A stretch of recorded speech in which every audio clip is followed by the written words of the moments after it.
Tomorrow your childhood dies. Hello, my name is Mark.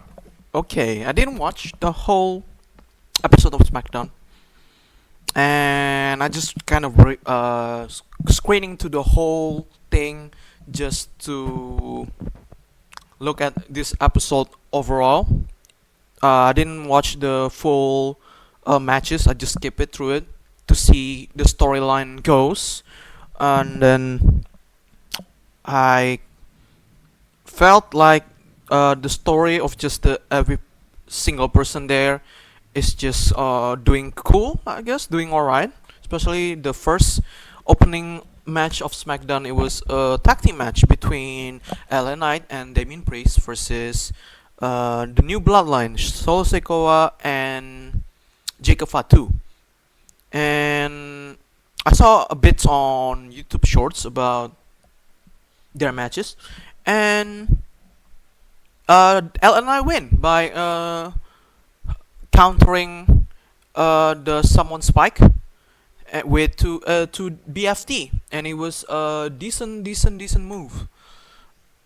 I mean, not reversal move, and they win. But before that happening,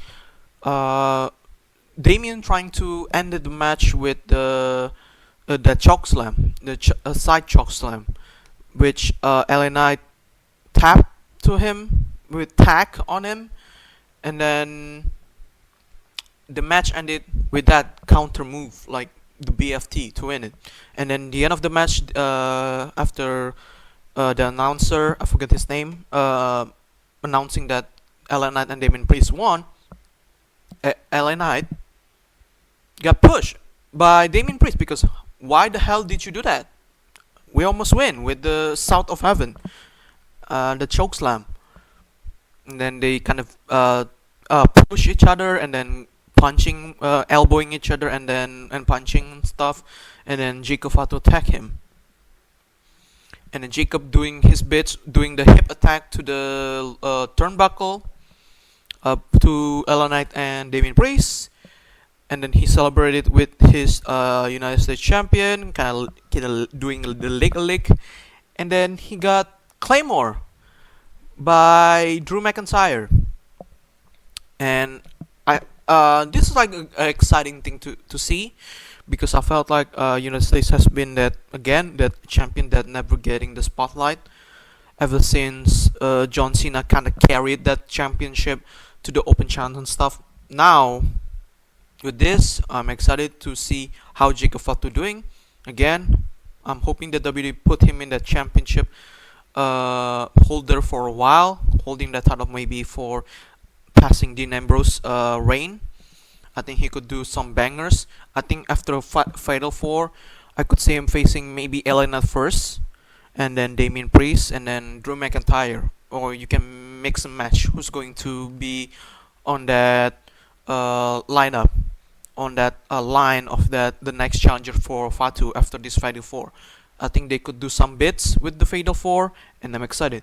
I think after this match, there is like a segment between Rey Fenix and Santos Escobar. They talk about the last week, where Rey Fenix beat Santos. I think it's clean, or I don't remember the specific. But after that, we move kind of like after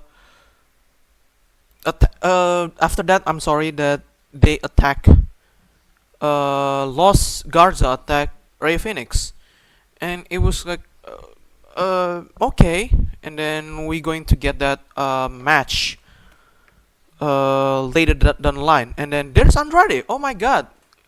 I'm happy to see Andrade on TV, because my man has been missing for a while, because he kind of showed up in WWE Speed, but later just I don't know what the hell they're doing.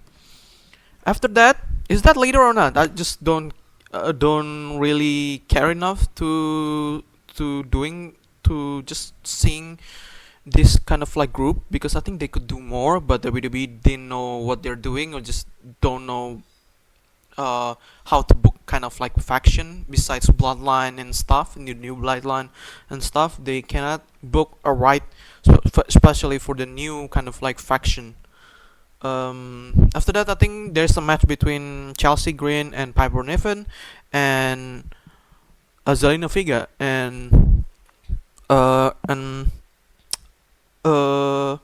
mystery tag partner, and it was Alexa Bliss. I'm happy that Alexa Bliss returned after Elimination Chamber. Like that's the final time that we saw Alexa Bliss, and then it just dark after that. This is cool.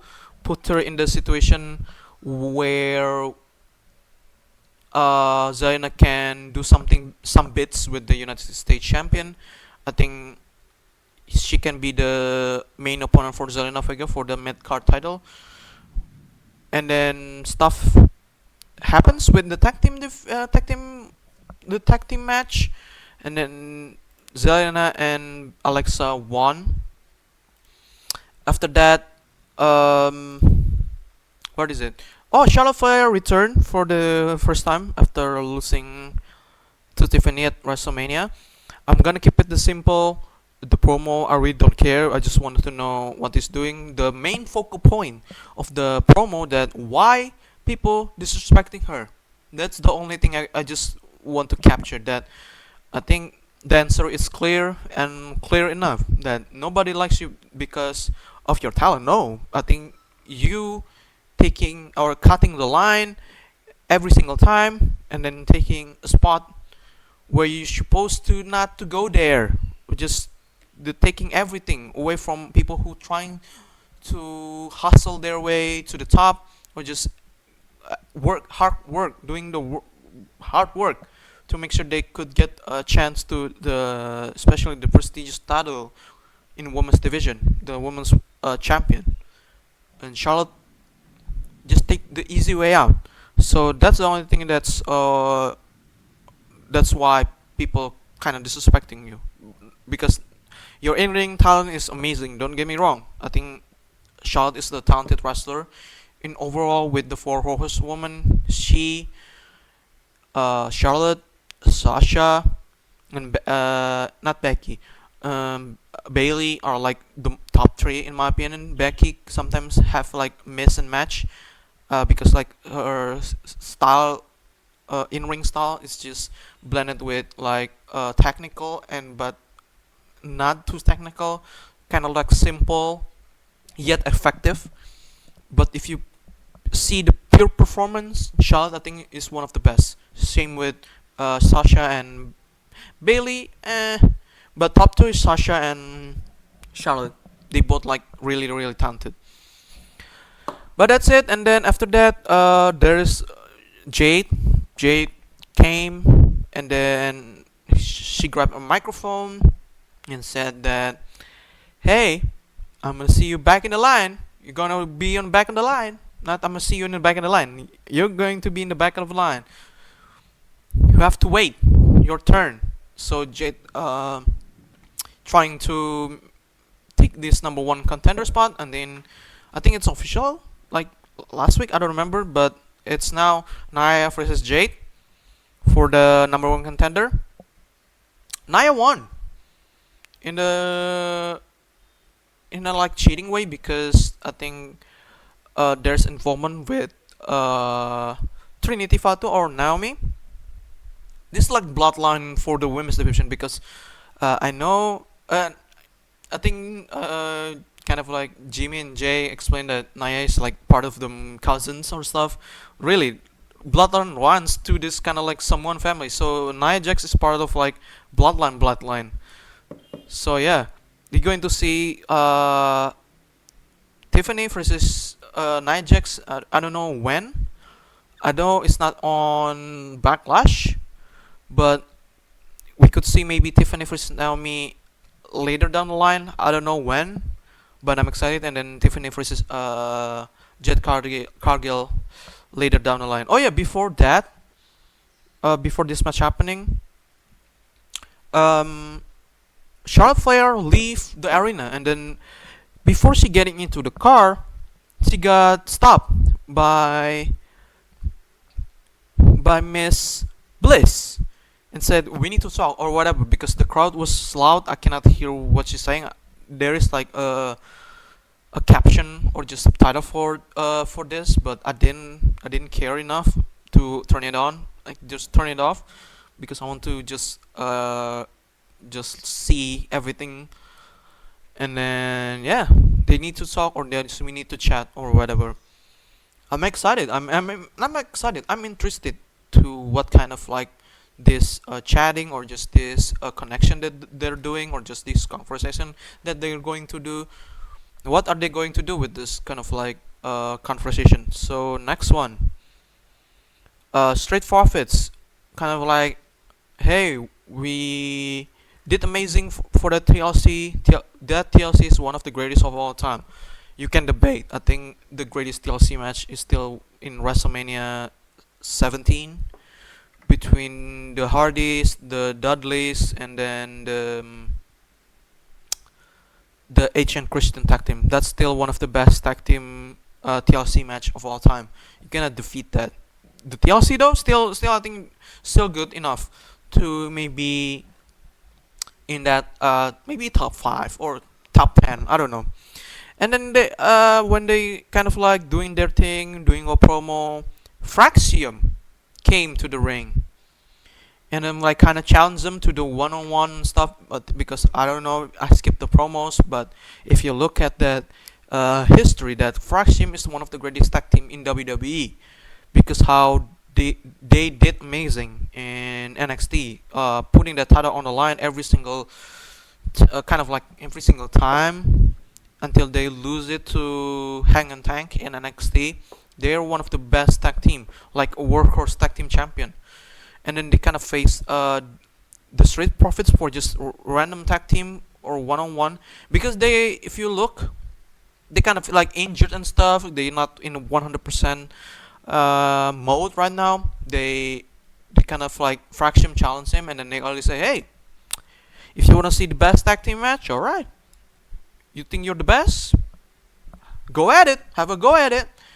And then I was surprised that they chose Fraxium to win this, but I understand why they're doing it because I think kind of showcasing that they are one of the best. But the winning is not 100% like clean because again they got injured still in the injured mode. They're not 100%. I think they're like in this 60 or 55% type of capacity. And then I was surprised that they won the match, but I understand. But we could see them in the tag team championship match later down the line, because I think they kind of like get this number one contender, like championship eliminator type of stuff, and I'm okay with that. I think this is like a cool moment that brand new tag team that debut like last week or just in April, doing some bits like do a couple of match, and then boom, beating the tag team champion. I'm okay with that. I'm surprised, but I'm okay with that. Next one is the Pat McAfee type of stuff. Gunther kind of like video VTR, like backstory and stuff. To be honest, I really don't care about the match, but I think it's going to be banging though. Pat can wrestle, especially with Gunther. I could see them go off. And then after this, we get Carmelo Hayes versus The Miz. I don't care about this match, but I think it's just us the Black just don't see eye and eye with The Miz, whatever it is that they are evil or whatever. I really don't know. I saw the promo, but the vignette of that storyline. But after that, we get in the match. Asta Black winning by kind of like schoolboying Mello. It was alright. I just really don't care enough, to be honest. But it was kind of like smart to do that. Not giving like Carmelo like that losing. So like Carmelo losing in the stupid, not stupid way, just in a distraction way, where it doesn't his character that much. And then the tag team match happened with Legaldo del Fantasma, Los Garza with Santos versus Andrade and Rey Fenix. They won. And then the end of the match, I was surprised that where is it? Santos kind of like, I didn't see this, but I saw the end of the match where Berto Santos just scolding him because of some because of that kind of like distraction, but it's not Berto's fault, and Santos mad at him, and then Berto leave the ring. I was not expecting that, but it kind of sucks that they didn't get the shine, especially when the faction was born with former release superstar like Erta Lopez. I think they could do bits, but again, WWE don't know what they're doing with their faction. The only thing that they care a lot is just that the Bloodline storyline, and if you remember that Street Profits used to be do a faction with Bobby Lashley called the Pride with BFAP and stuff, and then it didn't work. They split. They Lashley to the AEW, and then Street Profits doing her thing, and then BFAP now doing her thing with Michin. So yeah, with this, I don't know what they're going to do. Could Berto be the single star? I don't know. And then after that, we get that promo with John Cena about 17 time, the childhood dies, and then stuff about hustle, royalty, respect. John Cena called I am hustle because I fought my way in. For Randy Orton, you are an Apple baby, you're third generation superstar. You're I don't know about your grandfather. I know about your father, but your father banged your mom. Now you're here for just do things, and there. Loyal because I'm loyal, showcasing my everything, and you just cashing a check. You liver, and then blah blah blah. And then respect because I'm respected, and during that kind of like in respect moment or what, he said that you're nothing but your something, and then the line of like you are 2006 drug test, you're a failure or something like that. That's brutal one. And then stuff happening, I kind of like missing some of like good quote about stuff. And then in the end, there's like a copycat of Randy Orton trying to RKO John Cena. It didn't work. And then I don't know. I don't know who is that, but it looks like Mouseborn or whatever. He's getting AA or FU. And after that, real Randy Orton show up and RKOing John Cena in the end. It was amazing to see. Yep, this one. So yeah, I think this episode of Smackdown was okay. There's like a storyline that happened with the Legado del Fantasma breakup, Charlotte Flair and Alexa Bliss connection, or having the conversation. I don't know where it's going to go. And then the Fatal 4-Way Smackdown for the United States Champions could be something. And then the Women's Championship with Tiffany and Nia Jax is going to happen at some point. I don't know when. I don't know where. And then yeah, I think it was decent. Not that this is like a go home show before Backlash. I'm excited to see Backlash. I think there's so many things that I would like to see. Yeah, my prediction for certain match, like the main focal match, Jacob Fatu is going to retain, Becky Lynch is going to win the Intercontinental Champion, and John Cena is still going to retain. That's it. Hope you like and subscribe and share. Smackdown, May 9, 2025. It was decent. Yeah, it was really decent. Goodbye.